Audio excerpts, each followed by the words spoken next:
बख्शिश की राह मोमिनो आसान बना दो, बख्शिश की राह मोमिनो आसान बना दो, अपने लिए निजात का सामान बना दो। बख्शिश की राह मोमिनो आसान बना दो, अपने लिए निजात का सामान बना दो, और दुनिया की किताबों पे नजर बाद में रखना, बच्चों को पहले हाफिज़े कुरान बना दो। दुनिया की किताबों पे नजर बाद में रखना, बच्चों को पहले हाफिज़े कुरान बना दो। और जो भी रसूले पाक पे कुर्बान हो गया, मरने के बाद खुल्द का मेहमान हो गया, अल्लाह की रहमत ने उसे गोद में लिया, जिसका भी बच्चा हाफिज़े कुरान हो गया। ऐसा लग रहा है जैसे मैं फारसी में शेर पढ़ रहा हूँ और आप उर्दू समझने वाले यहाँ बैठे हो। मैं उर्दू में ही शेर पढ़ रहा हूँ, तो जरा हाथ उठा के बोल दें सुभान अल्लाह। जो भी रसूले पाक पे कुर्बान हो गया, मरने के बाद खुल्द का मेहमान हो गया, अल्लाह की रहमत ने उसे गोद में लिया, जिसका भी बच्चा हाफिज़े कुरान हो गया, जिसका भी बच्चा हाफिज़े कुरान हो गया। अब आओ, कुरान करीम की जिस आयत करीमा की तिलावत करने का मैंने शरफ हासिल किया, परवरदिगार आलम कुरान मजीद में इरशाद फरमाता है। पहले मेरा एक तरीका सुन ले आप। मेरा उसूल है कि प्रोग्राम जिस मौजू पर होता है, मैं चाहे कितना भी बोलूं, लेकिन अपनी तकरीर उसी मौजू पे करता हूं। ये पैगाम ताजुल शरिया कॉन्फ्रेंस है, लेकिन मौका है जश्न दस्तारे हिफ्ज़ो क़िरात का। तो आप मदरसा गौसिया फैजुल रजा को अपनी निगाहों के सामने रखें कि इस मदरसे से जिन हुफ़ाज़े किराम ने कुरान करीम को अपने सीने में महफूज किया है, तो बाअमल हाफिज़े कुरान का मर्तबा क्या होता है, बाअमल हाफिज़े कुरान की शान क्या होती है। जिस सीने में कुरान होता है, उस हाफिज़े कुरान की अज़मत क्या होती है, यही चीज आपके सामने मैं बयान करूंगा। पहले ये समझें कि कुरान है क्या। अल्लाह ताला ने छोटी बड़ी तकरीबन 104 किताबें नाजिल फरमाई। बड़ी किताब को किताब और छोटी किताब को सहीफा कहा जाता है। उन सब में 4 किताबें बहुत मशहूर हैं, तौरात, ज़बूर, इंजील, कुरान मजीद। तौरात हजरत मूसा अलैहिस्सलाम पर नाजिल हुई, ज़बूर हजरत दाऊद अलैहिस्सलाम पर नाजिल हुई, इंजील हजरत ईसा अलैहिस्सलाम पर नाजिल हुई, और कुरान हमारे आका मोहम्मद रसूलुल्लाह पे नाजिल हुआ है। इन चारों किताबों में सबसे बड़ी अफजलियत, सबसे बड़ी बरतरी, सबसे बड़ी फजीलत, सबसे बड़ी रिफअत, सबसे बड़ा मकाम सुरैया जिस किताब को हासिल है, वो कुरान पाक है। क्यों? क्योंकि कुरान वो अल्लाह की किताब है कि जिसके अंदर किसी किस्म का कोई शक व शुबा नहीं। कुरान वो अल्लाह की किताब है, जैसा कुरान 1450 साल पहले नाजिल हुआ था, आज भी वैसा है, और सुबह कयामत तक कुरान वैसा ही रहेगा। कोई इसके ज़ेरो ज़बर को भी नहीं बदल सकता। क्यों? क्योंकि इसकी हिफाजत का जिम्मा परवरदिगार आलम ने लिया है। 14वें पारे में रब फरमाता है, नहनु नज़्ज़लना ज़िक्रा व इन्ना लहु लहाफ़िज़ून। हमने कुरान को नाज़िल किया है और हम ही कुरान की हिफाजत फरमाने वाले हैं।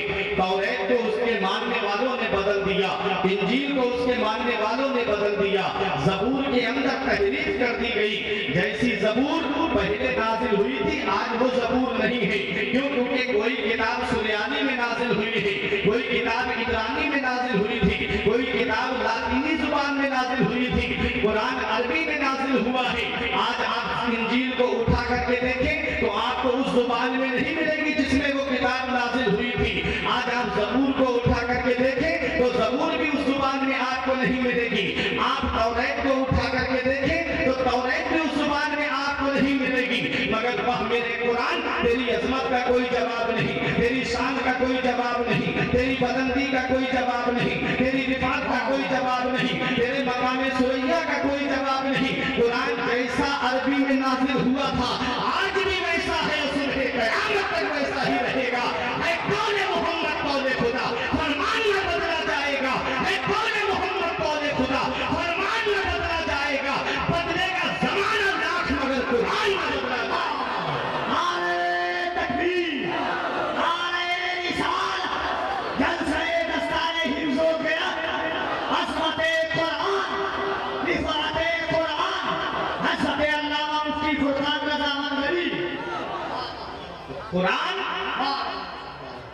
जैसा 1450 साल पहले नाजिल हुआ था आज भी वैसा है और सुबह कयामत तक वैसा ही रहेगा।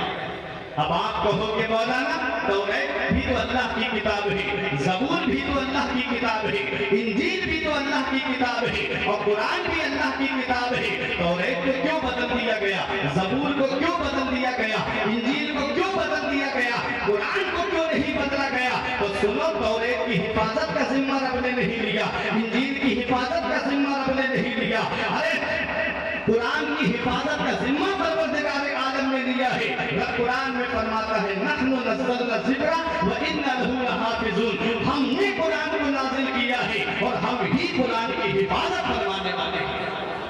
अब आओ, कुरान है क्या? दरसगाह से जुड़े हुए हैं, सबके कदमों की खाक को अपने सर का ताज बना के इनकी दुआएं लेने के लिए एक बात बताना चाहता हूँ। कुरान है क्या?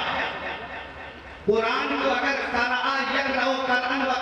से मुश्तक माने तो इसके माना आते हैं ऐसी किताब जिसकी बार बार तिलावत की जाए, जिसकी तिलावत कभी बंद ना हो, जिसकी तिलावत कभी खत्म ना हो।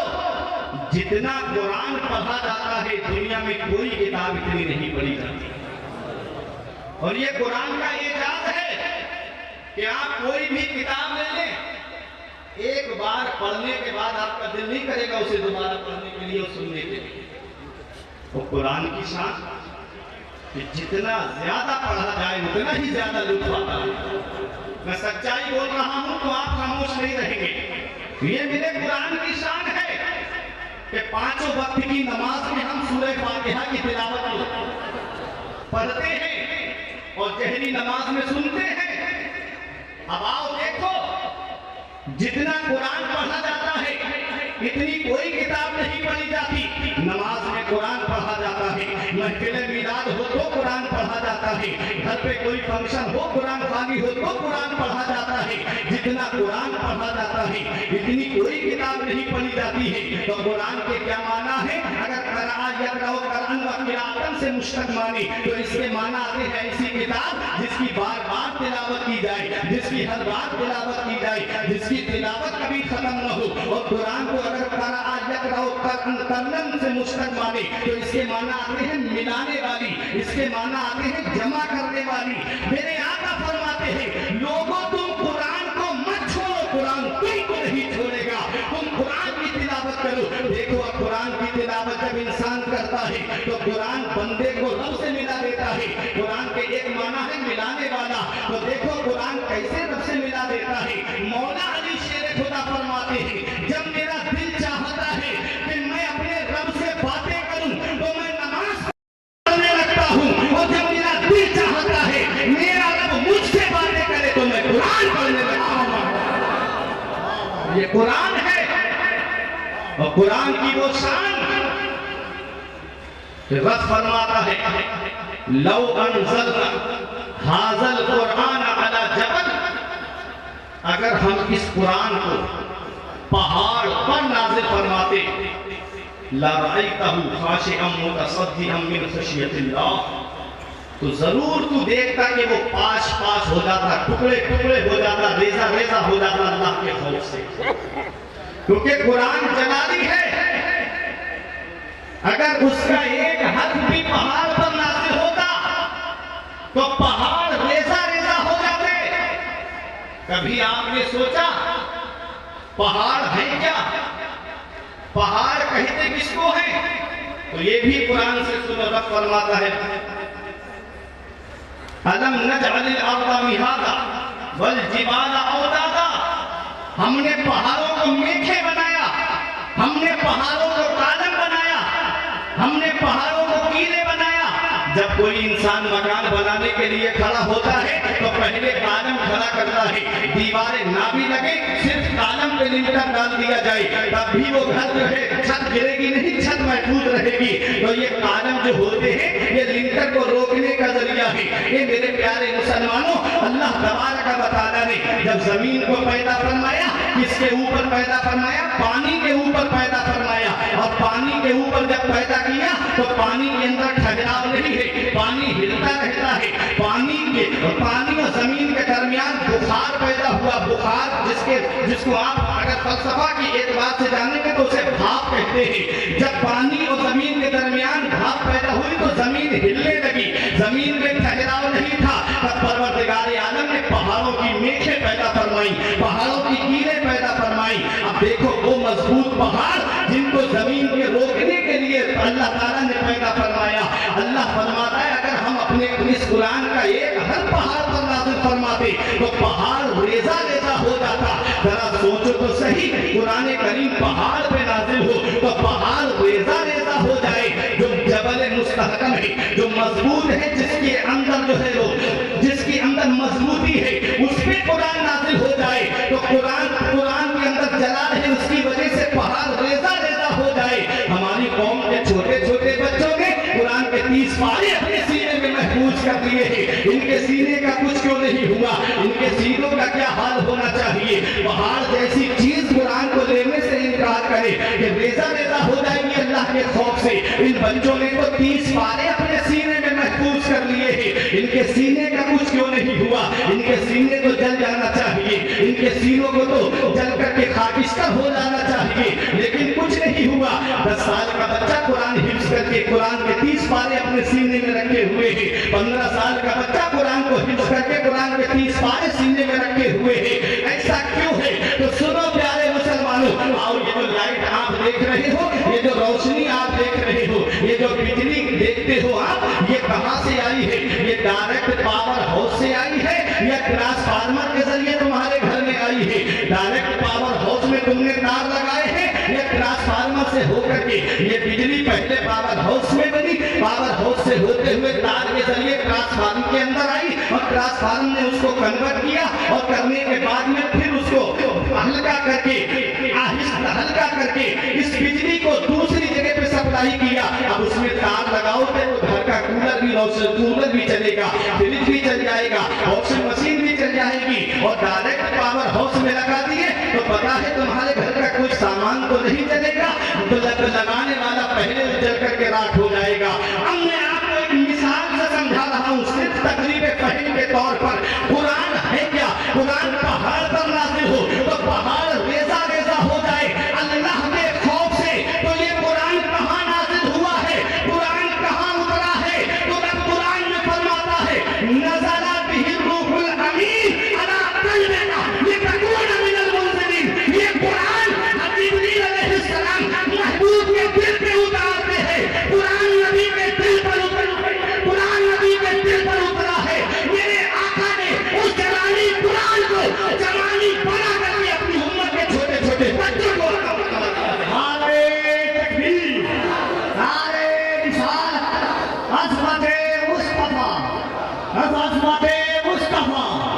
हाथों को उठा के जरा मोहब्बत से अज़मते रिफाता, बरकते मुस्तफा, जमाले मुस्तफा, अज़मते कुरान, रिफाते कुरान, तालीमे कुरान, जलसाए दस्तारे हिफ्ज़ के। कहां जा रहे हो? ये कुरान से हट करके तुम्हें रास्ता नहीं मिलेगा। आज हम सोचते हैं कि कुरान की तालीम छोड़ करके हम कामयाबी हासिल कर लेंगे। हरगिज़ कामयाबी हासिल नहीं हो सकती, ये कुरान ही है। आज एक बहुत अहम बात मौजूदगी में काबिल कदर ज़ी सलाहियत असातिज़ाए किराम तशरीफ फरमा है। आप मुझे बताएं पूरी दुनिया में जो यूनिवर्सिटी बनी है इनकी उम्र कितनी है? कितनी साल हो गए इनको? 400-500 साल से पहले की कोई यूनिवर्सिटी नहीं है। पहला मदरसा जिसको आज यूनिवर्सिटी की शक्ल दी गई है जामिया अजहर है। 400-500 साल पहले जब कोई यूनिवर्सिटी नहीं, कोई कॉलेज नहीं, तो कोई आर्किटेक्ट भी नहीं होगा, कोई इंजीनियर भी नहीं होगा। जब कोई यूनिवर्सिटी नहीं तो कोई आर्किटेक्ट भी नहीं, कोई इंजीनियर भी नहीं। तब भी दिल्ली की जामा मस्जिद बन रही थी, तब भी ताजमहल बन रहा था, कुतुब मीनार तामीर हो रहा था। ये दिल्ली की जामा मस्जिद किसने बनाई? ये आगरे का ताजमहल किसने बनाया? ये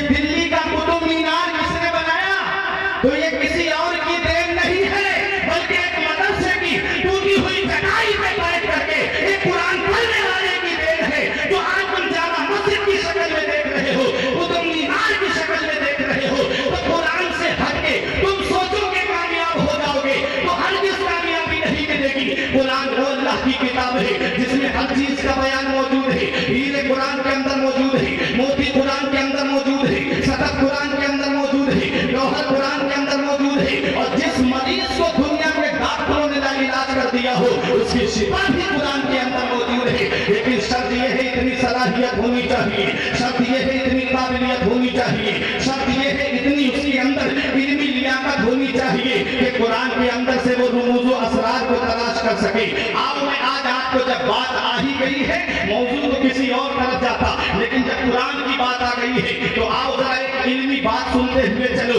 इमाम गजाली का नाम आपने सुना होगा। इमाम गजाली के पास में एक गैर मुस्लिम आता है, मुसलमान नहीं गैर मुस्लिम आता है और आकर के कहता है ऐ इमाम गजाली तुम ही हो जिसे हुज्जतुल इस्लाम कहा जाता है? कहा हाँ मुझे ही कहा जाता है, बता क्या बात है? कहता है मौलाना जरा हम तुमसे कुछ सवाल करना चाहते हैं। फरमाया पूछ, क्या पूछना चाहता है? तवज्जो मेरी तरफ दीजिए, एक जुमला भी अगर मिस हो गया तो तकरीर का मफहूम ज़हन से निकल जाएगा।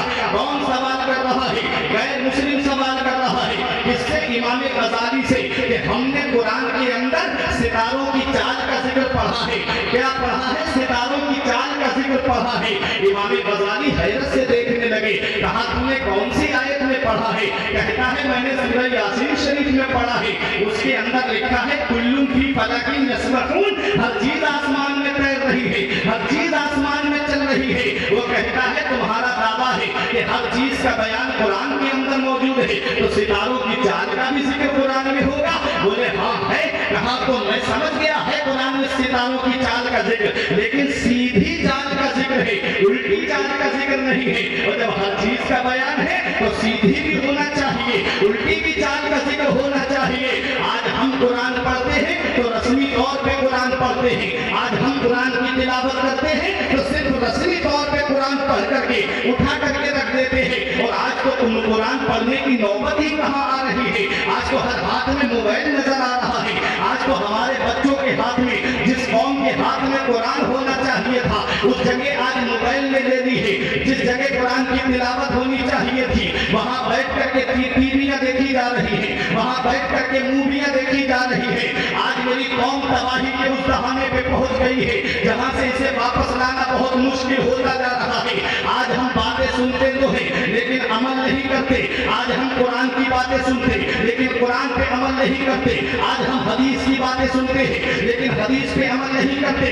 आओ जरा देखो, मैं आपको बताता हूँ, गैर मुस्लिम जब कुरान पढ़ता है तो उसमें से कुछ तलाशने के लिए कुरान पढ़ता है। आओ मुरादाबाद की सरजमीन पे चलो, वहाँ अल्लाह का एक नेक बंदा आराम कर रहा है जिसे दुनिया वाले सदरुल अफाजिल अल्लामा नईमुद्दीन मुरादाबादी के नाम से जानते हैं, जिन्होंने खज़ाइनुल इरफान कुरान की तफसीर लिखी है, जिन्होंने तफसीर नईमी लिखी है। उनका मुनाजरा एक आलिया से हुआ था। उसने कहा मौलाना तुम हमसे मुनाजरा करने आए हो, हमें तुम्हारे कुरान के 14 सिपारे जुबानी याद है, तुम भी हमारे धर्म की किताब का कोई पाठ पढ़ के सुना दो, कोई श्लोक सुना दो पढ़ करके। तब अल्लामा सदरुल अफाजिल ने फरमाया अब भी तेरी समझ में बात नहीं आई? बोला नहीं। फरमाया यही तो मेरे मजहब की सच्चाई है, यही तो मेरे कुरान की शान है, जो अपने तो अपने रहे, गैरों के दिलों में भी अपनी जगह बना लिया। नारे तकबीर, नारे रिसालत, जलसे दस्ताने हिफ्ज़ो क़िरात, दारुल गौसिया फैज़ुल रज़ा। यही तो मेरे कुरान की शान है, जो अपने तो अपने रहे, गैरों के दिलों में भी जगह बना लेता है। मुंबई में जाकर के देखो, दिल्ली में जाकर के देखो, इन उलमाए किराम में से गए होंगे वहां, आपने देखा होगा जब मगरिब की नमाज पढ़ा के इमाम साहब बाहर आते हैं तो वहां मुस्लिम भी खड़े होते हैं, गैर मुस्लिम भी बच्चों को लेकर के खड़े होते हैं ताकि मौलाना नमाज पढ़ के आए, मेरे बच्चे पे कुरान पढ़ के दम कर दे, ताकि मेरे बच्चे मुसीबत से दूर रहे, मेरे बच्चे बलाओं से दूर रहे, मेरे बच्चे परेशानियों से दूर रहे। ये हमारे कुरान की शान है। और इतना याद रखना, आज अगर आप हिंदुस्तान का जायजा लेंगे, मैं किसी किताब का अपमान नहीं कर रहा हूँ, अपने मजहब की सच्चाई बता रहा हूँ, अपने कुरान की शान बता रहा हूँ। आज अगर धार्मिक किताबों को आप देखेंगे, 4 वेद है, 28 कुरान है, तो उनको आप देखेंगे वो हिंदुस्तान के बाहर न जा सके। और हमारे कुरान की शान ये है कि कुरान नाज़िल हो मक्के में,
साथ देखिए, जलसे हर दिन होते हैं और कॉन्फ्रेंस हर दिन होती है, मगर मैं आपके गांव, आपके शहर, आपके इलाके को मुबारकबाद देता हूं कि जो दोनों खतीब आए अल्हम्दुलिल्लाह ऐसे खतीब हैं कि जो सिर्फ लफ्ज़ों का सहारा नहीं बल्कि कुरान और हदीस की रोशनी में कुरान की बात कर रहे हैं।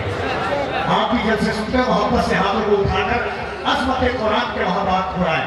नारे तकबीर, नारे रिसालत, अज़मत कुरान, इफ़ाते कुरान, शाने कुरान, जलसे दस्तारे हिफ्ज़ व क़ियात, पैगामे ताज शरिया कॉन्फ्रेंस, हज़रत आला हज़रत। कुरान हाफिजों के जरिए पूरी दुनिया में पहुंचा है। नहनु नज़्ज़लना ज़िक्र व इन्ना लहू लहाफ़िज़ून में लहाफ़िज़ून का तसव्वुर बता रहा है कि हुफ़ाज़ के जरिए कुरान की हिफाजत हो। और आपको मैं बता दूं, कुरान के अलावा कोई किसी किताब का आपको हाफिज नहीं मिलेगा। सिर्फ कुरान की शान है और कुरान का एजाज है जिसको 8 साल 10 साल का बच्चा भी याद कर लेता है। तो ये कुरान है, मुसलमान पढ़ता है और रस्मी तौर पे इल्ला माशाअल्लाह, और वो गैर मुस्लिम कह रहा है कि मैंने पढ़ा है कुरान में सूरह यासीन शरीफ में कि सितारों की चाल का जिक्र है, तो सीधी चाल का जिक्र मुझे मिल गया, उल्टी चाल का जिक्र नहीं मिला। देखिए आप ये मचलेंगे, बहुत अहम अल्लाह। देखिए तो इमाम गज़ाली ने फरमाया कौन सी आयत में तूने पढ़ा सितारों की चाल का जिक्र? वो कहता है कुल्लुन फी फलकिन यस्बहून, हर चीज आसमान में तैर रही है। तो इमाम गज़ाली मुस्कुरा के फरमाते हैं थोड़ा और गौर कर लेता तो सितारों की उल्टी चाल का भी जिक्र मिल जाता, उल्टी चाल का भी जिक्र मिल जाता। अब बताइए, समझाइए मुझे, मैं नहीं समझ पाया। अब देखिए इमाम गज़ाली का इल्म देखिए, किस आयत में उसने कौन सी आयत पढ़ी? कुल्लुन फी फलक, कुल्लुन फी फलक। ध्यान रखें, कुल्लुन में पहला हर्फ काफ। अब उलमा की तवज्जो, ये समझेंगे मचलेंगे, और मुझे यकीन है, उम्मीद नहीं यकीन है कि आप भी समझ जाएंगे। देखें, कुल्लुन फी फलक, पहला हर्फ काफ, दूसरा हर्फ लाम, मिला के क्या हुआ? कुल। अब फी में पहला हर्फ था, दूसरा हर्फ या, मिला के हुआ फी। अब बचा फलक, फलक में पहला हर्फ फा, दूसरा हर्फ लाम, तीसरा हर्फ काफ। कुल्लुन फी फलक। अब उल्टी तरफ से आप देखें, फलक में पहला हर्फ, आखिरी हर्फ क्या है? काफ, बीच वाला हर्फ क्या है? लाम, मिला के क्या हुआ? कुल। अब फलक का बचा फा और इधर फी का बचा या, मिला के हुआ फी, हो गया कुल्लुन फी। अब फी का फा और इधर कुल बचा, तो फी का फा और इधर कुल का आखिरी हर्फ लाम है, और उसके बाद वाला हर्फ जो है वो काफ है, मिला के हुआ फलक। इमाम गज़ाली फरमाते हैं सीधी तरफ से भी कुल्लुन फी फलक है और उल्टी तरफ से भी कुल्लुन फी फलक है। सीधी तरफ से पढ़ेगा तो सितारों की सीधी चाल का जिक्र है, और उल्टी तरफ से पढ़ेगा तो उल्टी चाल।